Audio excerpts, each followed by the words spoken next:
Breaking news. YCP మాజీ MLA Bolla బ్రహ్మనాయుడిని కస్టడీలోకి తీసుకోవాలని పోలీసులు ప్రయత్నిస్తున్నారు. ఉప్పరపల్లి కోర్టులో కస్టడీ పిటిషన్ వేశారు. బొల్లాను వారం రోజుల పాటు కస్టడీకి ఇవ్వాలని కోరారు. గండిపేట భూ కబ్జా కేసులో అరెస్ట్ అయ్యాడు బొల్లా బ్రహ్మనాయుడు. ప్రస్తుతం చెంచల్గూడ జైల్లో ఉన్నాడు. మిగిలిన నిందితులను 2 రోజులు కస్టడీకి తీసుకుని విచారించారు పోలీసులు.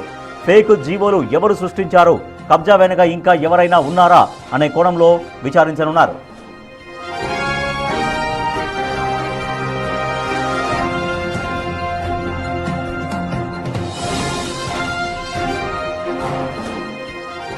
వైసీపీ మాజీ ఎమ్మెల్యే బొల్లా బ్రహ్మనాయుడిని కస్టడీలోకి తీసుకోవాలని పోలీసులు ప్రయత్నిస్తున్నారు. ఉప్పరపల్లి కోర్టులో దీనికి సంబంధించి కస్టడీ పిటిషన్ వేశారు. బొల్లాను వారం రోజుల పాటు కస్టడీకి ఇవ్వాలని పోలీసులు కోరారు. గండిపేట భూ కబ్జా కేసులో బొల్లా బ్రహ్మనాయుడు అరెస్ట్ అయ్యాడు. ప్రస్తుతం చెంచల్గూడ జైల్లో ఉన్నాడాయన. మిగిలిన నిందితులను 2 రోజులు కస్టడీకి తీసుకొని ఇప్పటికే పోలీసులు విచారించారు.